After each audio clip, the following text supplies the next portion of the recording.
Os invito a la lectura de un versículo, solo uno, en el Evangelio según Juan, capítulo 18, versículo 37. Es un versículo que recoge palabras de Jesús a Pilato, el gobernador romano, y le dice así: entonces Pilato le dijo, luego, ¿eres tú rey? Respondió Jesús, tú dices que soy rey. Yo para esto he nacido y para esto he venido al mundo, para dar testimonio de la verdad. Todo aquel que es de la verdad oye mi voz. Ahora, versículo 36. Respondió Jesús, mi reino no es de este mundo. Y termina ese versículo con las palabras insistentes de Jesús, pero mi reino no es de este mundo. No descubro nada nuevo si os digo que estamos viviendo un momento de conflicto mundial como nunca. Naciones contra naciones, una sociedad violenta, dificultades en todos los sectores a donde tú dirijas tu mirada, y frente a una situación como esta, me pregunto, ¿cuál es la esperanza del cristiano? Porque el cristiano tiene un mensaje distinto, tiene unos valores diferentes. ¿Y cuál es la esperanza del cristiano? La esperanza del cristiano es el reino. De manera que el reino está presente en la Biblia como tema general desde Génesis hasta Apocalipsis. A lo largo de toda la Escritura se sigue hablando insistentemente de distintas formas, de distintas maneras acerca del reino. Yo quiero tomar este tema esta mañana. Claro, hablar de reino en 35 o 40 minutos es una imposibilidad absoluta. Pero quiero recordaros tres grandes cosas para tener presentes en la consideración sobre el reino. Primeramente, la doctrina. ¿Qué es el reino? En segundo lugar, la esperanza del creyente. Ya que Cristo dijo aquí, mi reino no es de este mundo y nosotros estamos en el reino, hay una esperanza concreta. Y finalmente, ¿cuál es mi responsabilidad frente al reino? Primeramente, pues, la doctrina. La afirmación de Cristo es importantísima.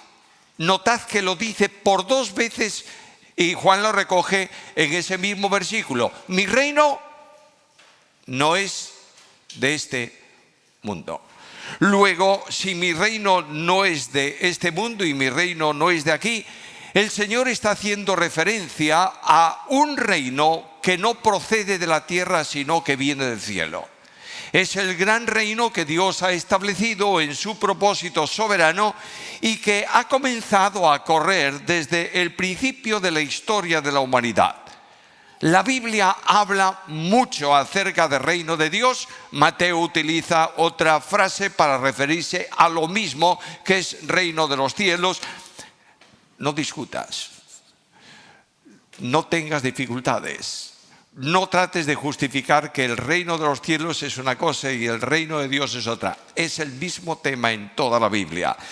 La necesidad que tenemos de entender bien el reino es que reino de Dios o reino de los cielos es aquella esfera en la cual Dios gobierna. Bueno, alguien me dice, Dios gobierna sobre todo. Sí, pero que es reconocido como Dios y es adorado como tal. Así lo entiende y lo considera la Biblia. Mirad lo que dice la Escritura. Bendijo al Altísimo, está refiriéndose en la profecía de Daniel a Nabucodonosor. Bendijo al Altísimo y alabé y glorifiqué al que vive para siempre, cuyo dominio es sempiterno y su reino por todas las edades. Todos los habitantes de la tierra son considerados como nada y Él hace su voluntad en el ejército del cielo y en los habitantes de la tierra, y no hay nadie que detenga su mano y le diga, ¿qué haces? Ahí tienes el soberano Dios gobernando, conduciendo, y hay un pueblo aquí en la tierra, hombres y mujeres normales como personas de la tierra, que reconocen esa condición de Dios y le adoran y le siguen. Abro la Biblia para estudiar reino y descubro que desde el principio Dios establece su reino en la tierra y se llama técnicamente a eso el reino mediado. Es decir, Dios es el rey, pero delega gobierno de ese reino en personas aquí en la tierra. El gobierno de Dios, el reino, está puesto desde el principio en las manos del hombre. Abro mi Biblia en Génesis capítulo 1, en los versículos 26 al 30, y ahí está la descripción de la creación del hombre. Y dice que Dios se acercó para hacer la última gran obra de la creación, y es en un consenso divino que se ejecuta. No dice sea el hombre, como dijo sea la luz o nazca la hierba, sino que el Dios Trino va a comunicar a ese ser peculiaridades que son propias de Dios. Le va a hacer conforme a su imagen y semejanza. Imagen en el sentido moral. El hombre es un ser moral, sabe lo que es bueno, sabe lo que es malo. Semejanza en condición de gobierno. De ahí que cuando Satanás se levantó contra Dios y quiso poner un trono cerca del trono de Dios y tener un reino independiente al de Dios, dijo: entonces seré semejante al Altísimo. Es decir, tendré autoridad y tendré gobierno. Dios interviene y derriba a Satanás de su comisión celestial y lo saca de la relación con él y lo coloca en la tierra. Y Satanás descubre, permitidme decirlo así, él lo sabía, descubre donde hay un trono y un reino. Está en Edén y hay un ser creado por Dios que tiene en su mano el cetro de autoridad de Dios. Dios dijo al hombre: sojuzga el mundo, al hombre y a la mujer. Dios dijo: sojuzga, enseñoréate, gobierna. Y la evidencia de que Dios respeta ese gobierno del hombre es que dice Génesis que Dios trajo a Adán los animales del campo. ¿Para qué? Para que como rey en la tierra le ponga nombre. Son suyos. Y ahí está Adán funcionando en relación con Dios, y de pronto Satanás dice: ¿dónde voy a tener yo reino? Y se fija en el hombre. Y viene y tienta a la mujer. Claro, siempre señalamos a la mujer en la tentación como la gran responsable del problema, ¿verdad? Es la que perdió. No ha perdido. Quien perdió realmente toda capacidad es el hombre, el varón. Pablo dice que la mujer cayó siendo tentada, pero añade inmediatamente: pero el hombre, el varón, no fue tentado. De manera que, sea de una forma o de otra, no vamos a entrar en esta discusión teológica compleja y larga, sea como sea, el hombre es derrotado. Y el cetro de autoridad que el hombre tiene en su mano, dado por Dios para gobernar el reino, es tomado por Satanás. No por derecho, sino por derrota. De manera que Satanás toma el cetro de autoridad y los reinos del mundo y su gloria vienen a ser ¿de quién? De él. Y ahí tienes, cuando viene Cristo, una de las tentaciones de Satanás es esta al Señor: los reinos del mundo y su gloria son míos porque a mí me fueron entregados. No se los dio Dios, se los entregó el hombre. Y ahí Satanás gobernando en el reino del mundo y estableciendo un reino contrario, opuesto absolutamente al reino que Dios ha establecido. La Biblia reconoce ese principado de Satanás y Cristo llama a Satanás en Juan 12:1 el príncipe de este mundo. Por tanto, él está gobernando. Él y sus fuerzas desplegadas conducen la historia de la humanidad y Dios tiene que intervenir en ella muchas veces para reconducirla conforme a su propósito soberano. No hace falta pararme aquí, ¿verdad? El reino de Satanás es un reino de libertinaje. ¿Estamos experimentando eso hoy o no? Un reino de oposición a Dios. ¿Estamos experimentando eso hoy o no? Un reino de rebeldía, un reino de desastre, un reino de lágrimas, un reino de miseria y un reino de incapacidad. Este es el reino de Satanás en el mundo. Pero Dios tiene un programa. Y el programa de Dios no es que el reino del mundo permanezca en manos de ángeles, sino en manos del hombre. Y voy a Hebreos capítulo 2, versículo 5 y leo estas palabras. Porque no sujetó a los ángeles el mundo venidero. Los ángeles, los demonios, están gobernando en el mundo de hoy, conduciendo las naciones, generando pecado, en fin, todo lo que vosotros conocéis. Pero Dios dice, no va a ser así en el mundo venidero. Y de pronto me voy a la Biblia. Y aquel que establece su reino en la tierra, establece también al rey. Y leo en el Salmo 2, en el versículo 6, estas palabras. Yo he puesto mi rey sobre Sión, mi monte santo. Nota que está hablando de futuro, pero está expresándolo en pasado. Para Dios el tiempo no existe. De manera que Él dice, aunque esto se va a manifestar en el mundo venidero, ya lo he decidido. Yo tengo un rey que no es Satanás ni sus demonios, que va a gobernar la tierra. Y Dios designa a ese rey. He puesto a ese rey, a mi rey, sobre Sión, mi monte santo. Este es el que la Biblia llama Rey de Reyes y Señor de Señores. Y en el diálogo entre el Dios soberano y este rey que Él ha establecido para el mundo, dice así: pídeme y te daré por herencia las naciones, por posesión tuya los confines de la tierra. Todo cuanto hoy está siendo controlado por el príncipe de este mundo, Dios dice, yo te lo doy a ti. Para que tú gobiernes, para que tú establezcas el reino en toda la dimensión, conforme a mi voluntad. Pero hay una necesidad. ¿Sigue Satanás ejerciendo autoridad sobre el reino o no? ¿Tiene el cetro de autoridad en su mano o no? ¿Tiene? ¿Está gobernando las naciones de la tierra o no? Sí, y de pronto Dios interviene para resolver el problema definitivamente. Y la Biblia dice que cuando vino el cumplimiento del tiempo, Dios envió a su Hijo, nacido de mujer, nacido bajo la ley, para que redimiese a los que están bajo la ley. De manera que Dios irrumpe en la historia de la humanidad. ¿Por qué no lo hizo antes? Bueno, porque es soberano.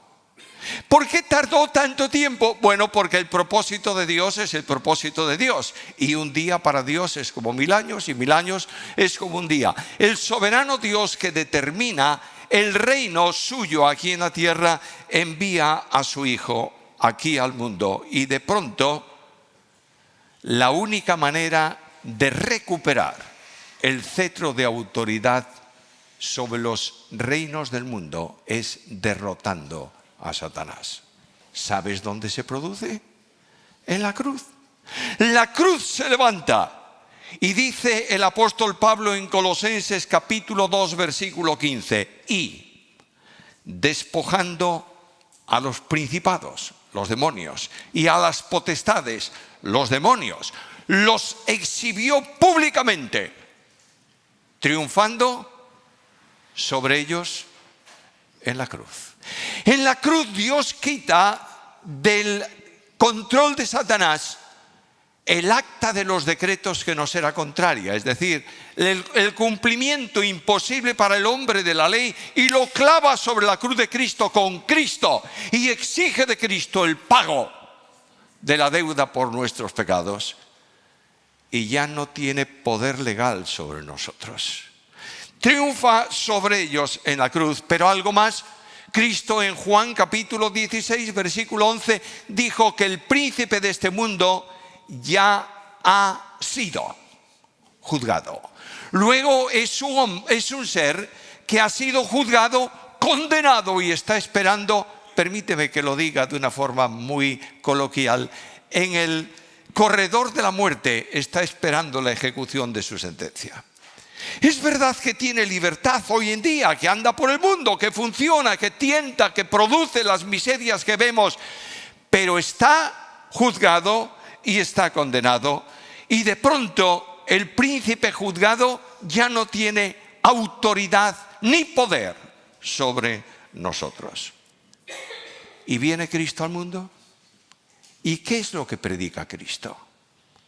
Cristo predica el Evangelio. ¿Qué Evangelio? El Evangelio del reino. Comienza la andadura de su ministerio después de la muerte de Juan el Bautista y predica en todos los lugares el Evangelio del reino. Y continúa esta predicación en el tiempo actual.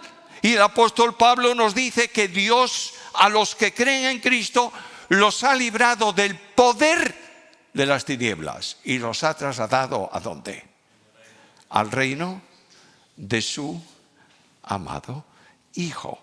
Luego nos saca del reino miserable de las tinieblas y nos coloca en el reino admirable de la luz. Y yo pregunto, ¿qué es este reino? ¿Cuáles son las características más nobles de este reino? Y la Biblia me responde esencialmente, es un reino de paz. Cristo realiza la paz con Dios. Esta mañana hemos venido y hemos estado cantando de cómo Dios restaura a las personas que caen, ¿sí o no? Naturalmente. ¿Por qué puede perdonar Dios tu pecado y el mío? ¿Por qué? Porque Cristo ocupó nuestro lugar en la cruz. Y esta admirable dimensión nos permite sentir paz personal. En medio de un mundo inquieto, creyentes que dicen, mucha paz tienen los que aman tu ley. Creyentes que esta mañana en este lugar, sabiendo que la relación con Dios no es por méritos propios, decimos con gratitud reverente delante del Señor, admirable Salvador nuestro, ya no hay ninguna condenación para los que están en Cristo Jesús. Escuche el versículo. No hay ninguna condenación. El reino de Satanás, el reino de los cielos, disculpadme, el reino de los cielos es además un reino de victoria.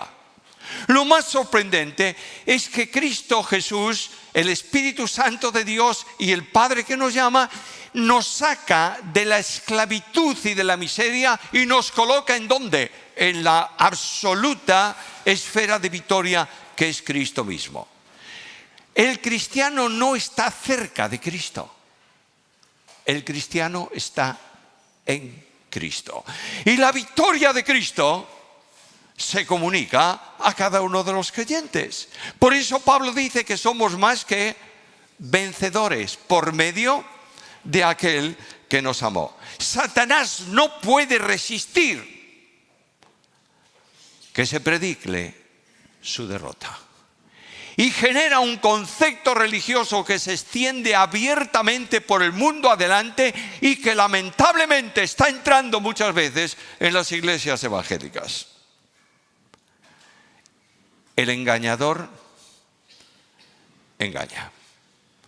Y enseña a creyentes que tienen que disponerse para luchar contra él y luchar contra los demonios. ¿Lo oíste alguna vez? No hay peor mentira que esa. No tenemos que luchar contra Satanás. Está derrotado. Tenemos que mantenernos en la esfera de victoria en donde Cristo nos ha colocado. Nos ha puesto en su esfera de victoria y nos ha dado todas las armas necesarias para que no seamos derribados en el lugar donde estamos. ¿Entiendes con claridad esto o no? Está enseñándose en nuestro entorno que tenemos que salir, que la iglesia tiene que salir a luchar contra los demonios para evitar su influencia en el mundo. Mentira. Nunca podrás vencer a los demonios en potencialidad, pero están vencidos. Lo único que tú tienes que hacer es mantenerte firme en el lugar donde Dios te ha colocado. La Biblia advierte de esto. Y cuando oigas por ahí, tenemos que luchar contra Satanás, pregúntale, ¿en qué versículo de la Biblia te basas? Dime solo uno que lo diga. Sí, es que la Biblia dice que no tenemos lucha contra carne y sangre, sino contra huestes de maldad, etcétera, etcétera, etcétera. Son ellos los que luchan contra nosotros. Lo único que nosotros tenemos que hacer es tomar las armas victoriosas que Dios nos dio y mantenernos firmes en el lugar que ocupamos. ¿Lo entiendes o no? Los demonios son los que luchan contra los creyentes, no los creyentes contra los demonios, porque están derrotados por Cristo Jesús. ¿Tienes armas para defenderte de ellos? Claro, lee Efesios capítulo 6. Tienes ahí toda una panoplia de armas para defenderte, pero no para atacar.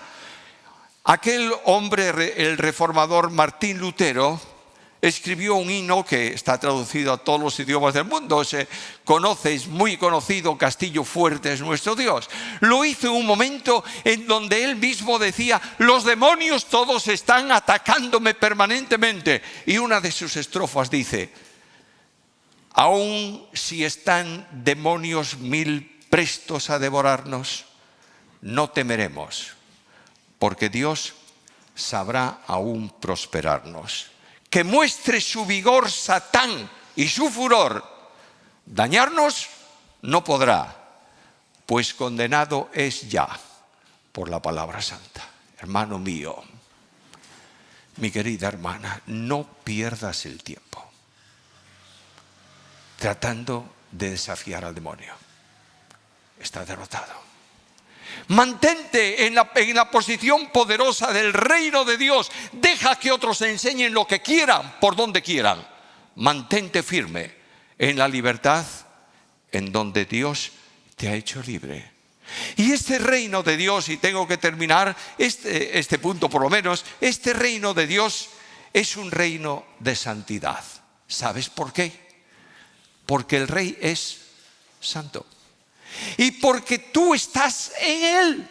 De manera que Cristo no habla, y el apóstol Pedro no exhorta para que tú hagas esfuerzos sobrehumanos para ser santo. Lo dice, simplemente dice: sed santos. ¿Por qué? Porque yo, que vivo en ti, soy santo. ¿Entiendes lo que es la santidad? La santidad no son esfuerzos sobrehumanos para hacer algo imposible para ti. La santidad es permitir que el Espíritu Santo de Dios reproduzca a Cristo en tu vida. Y no te olvides que la única forma para mantener comunión con Dios es santidad. Y en Hebreos capítulo 12, versículo 14, leo aquellas palabras: seguid la paz con todos y la santidad, sin la cual nadie verá al Señor. No es que pierdas tu salvación. Lo que está diciendo es que no lo ves, no tienes comunión con Él. Es una de las formas de expresar relación con Dios. No puedes tener relación con Dios si no vives en santidad. Y aquí tenemos el secreto de un mundo cada vez más perverso, más deteriorado, más pecador, más frustrado, más enemigo de Dios. Y frente a Él, una iglesia que tiene que vivir en santidad. ¿Lo entiendes? Dejo ese punto. En segundo lugar, permíteme hablarte un momento de la esperanza. Satanás tiene un programa. Bueno, ¿Dios frustró ese programa? Sí. Pero él, por su condición natural, siguió oponiéndose a Dios. Conoce el final, su final, conoce que Dios es vencedor, pero él, por condición propia, porque es pecador, sigue en su camino buscando un gobierno distinto al de Dios. Está trabajando en la historia del mundo así desde siglos. De manera que todos esos imperios que se levantaron, adoradores de ídolos, adoradores de demonios, como la Biblia recuerda, el imperio babilónico, el imperio medo-persa, el imperio greco-macedónico, el imperio romano, todos esos han sido propósitos, proyectos del reino de Satanás en el mundo. ¿Y qué ocurrió? Yo he puesto mi rey sobre Sión, no van a permanecer. Y cada uno de ellos ha sido disuelto en la historia y perdido en el tiempo. Él continúa hoy buscando la alianza de las naciones en contra de Dios y levantando parámetros políticos, militares aquí en la tierra que de alguna manera le permitan cumplir su propósito y establecer su plan. Y la Biblia presenta un tiempo venidero en donde el conflicto bélico, la persecución, la miseria, el hambre, en fin, los cataclismos cósmicos, etcétera, etcétera, se van a producir porque es el propósito y el proyecto de Satanás. Y finalmente la Biblia presenta a todas las naciones de la tierra unidas para luchar contra el Señor y su ungido. Es el conflicto del reino del mundo y del reino de los cielos. ¿Y cuál es la solución? Abro mi Biblia y el apóstol Pablo me habla de un acontecimiento en el cual Dios intervendrá sobre la miseria y el propósito diabólico en los reinos del mundo, y presentará también un personaje que va a estar ahí sentado en el trono de Dios. Y dice: entonces se manifestará aquel inicuo, a quien el Señor matará con el espíritu de su boca y destruirá con el resplandor de su venida. No hay guerra, ya están derrotados. Simplemente el Rey de Reyes hace su aparición como Rey y Señor, y todas esas huestes de maldad van a ser eliminadas. Y el Apocalipsis estalla en un canto de júbilo. Nuestro Dios reina. Ahí tienes el reino. Comienza en Adán. Empieza a lo largo de la historia problemas, conflictos y dificultades. Pero sobre todo en ese reino está sentado el todopoderoso y soberano Dios. Y ese reino se proyectará eternamente. De modo que la Biblia presenta, el apóstol Pedro presenta un panorama muy interesante, en donde al final de los tiempos, segunda carta de Pedro, capítulo 3, versículos 11 y 12, el apóstol Pedro dice que Dios va a intervenir remozando, removiendo, dice que por fuego toda esta creación. ¿Es que va a disolver la creación y hacer una nueva? No lo sé. ¿Es que va a reformar lo que hay? Tampoco lo sé. Perdóname que te sea muy franco, no me importa nada. Lo único que yo sé es que Dios va a hacer nuevas todas las cosas. Y ese reino se proyecta a perpetuidad. Y los creyentes con el Rey estarán, ¿en dónde? En una nube allá arriba. Y cantaremos con cantos de júbilo: yo tengo un hogar, hogar, bello hogar, más allá del sol. No, ¿qué va? ¿Para dónde hizo Dios al hombre? ¿Para las nubes o para la tierra? Para la tierra. ¿Qué es lo que Dios hace? Cielos nuevos y tierra nueva. ¿Y qué dice Apocalipsis? Que Dios estará en la tierra morando con los suyos. ¿Te das cuenta? El programa de Dios se cumple. ¿Ha determinado un reino suyo en la tierra? Se va a extender a perpetuidad. Y la Biblia me dice: Dios morando con ellos. ¿Entiendes esa bendición? ¿No sientes esta mañana una profunda ilusión frente al acontecimiento del reino de los cielos? ¿Por qué añorar tanto el futuro si puedes disfrutarlo en el presente? Si el secreto del reino de los cielos es para que lo vivas ahora. Porque ¿dónde estás ahora tú? Bueno, en España, en Galicia, y dentro de poco habrá no sé cuántas naciones en España, según algunos, y seguirá dividiéndose el mundo, según otros, y no importa lo que. Tú no eres de este mundo. ¿Por qué? Porque has sido comprado por precio.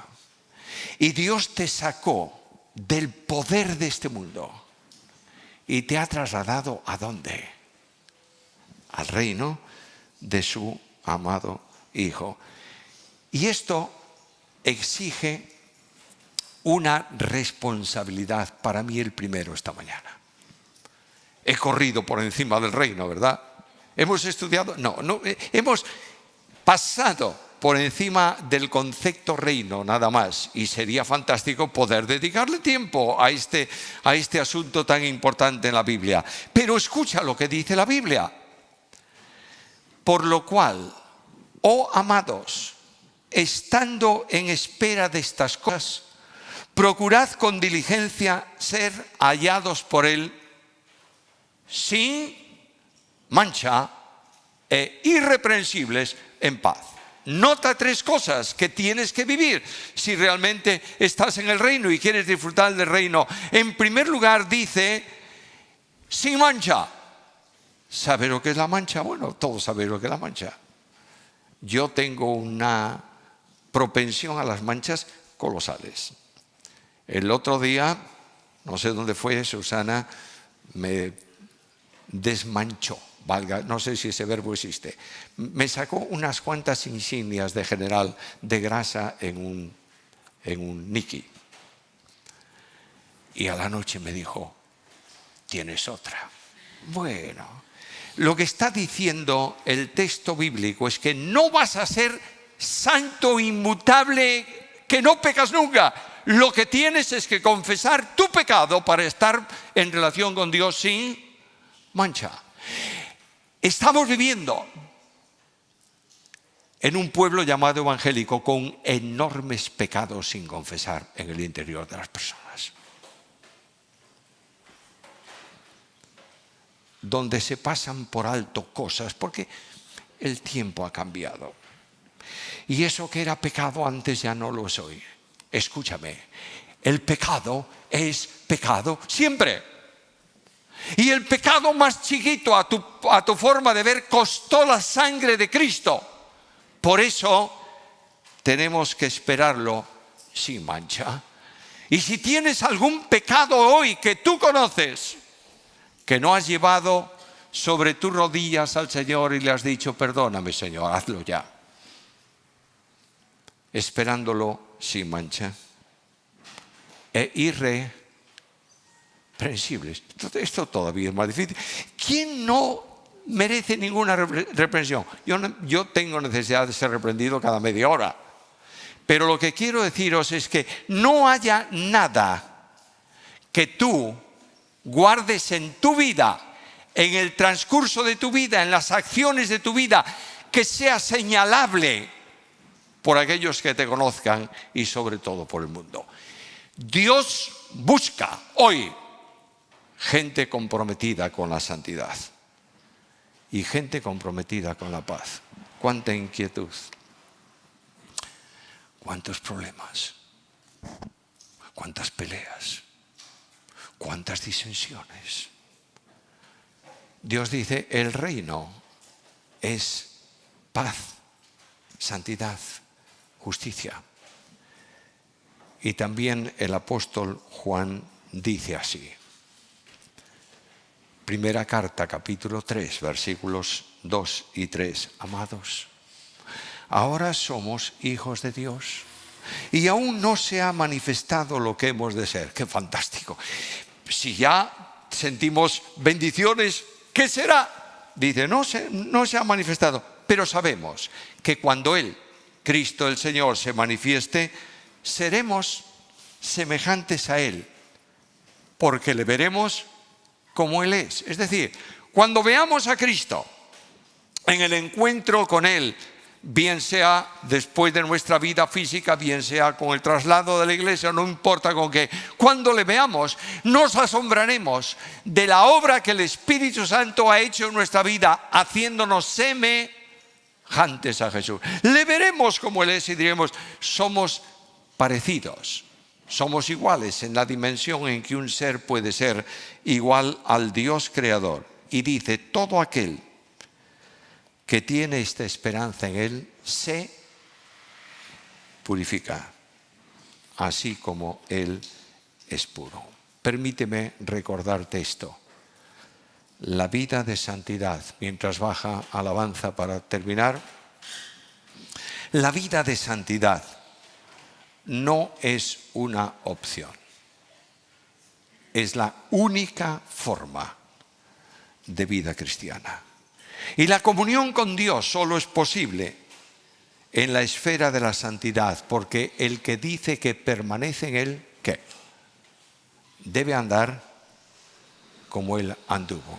Y tú te sientes y yo me siento muy lejos de conseguirlo, ¿verdad? ¿Sí o no? Y estás diciendo, ¿cómo voy yo a alcanzar estas demandas del reino? Escucha, por favor.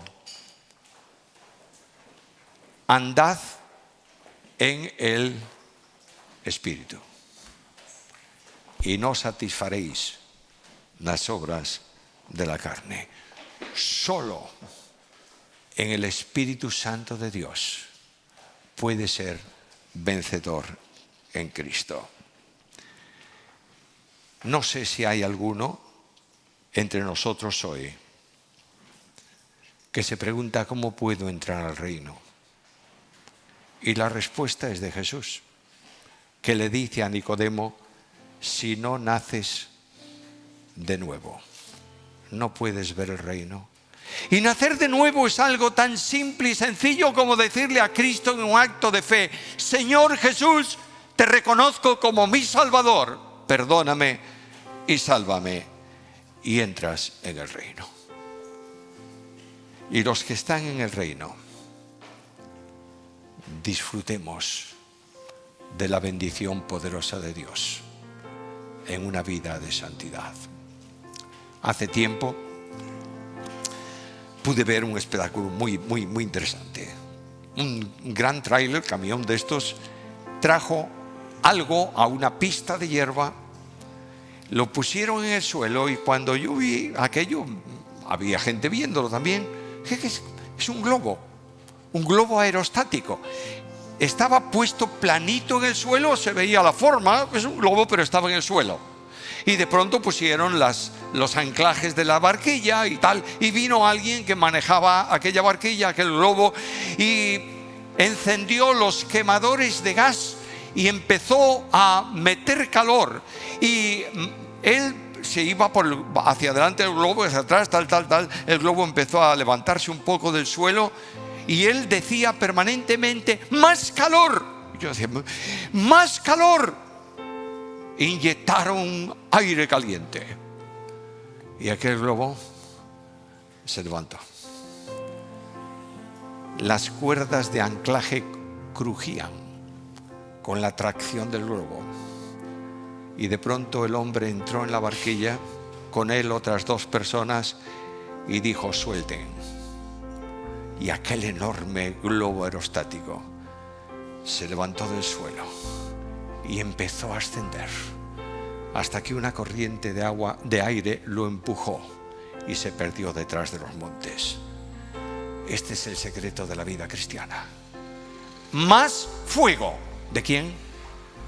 Del Espíritu Santo de Dios. Recupéralo esta mañana y di al Señor, gracias Señor, porque estoy en el reino. Padre querido, tu reino no es de este mundo. Danos la bendición de vivir en él para gloria de tu nombre. Acepta nuestra adoración y gratitud por Cristo Jesús. Amén.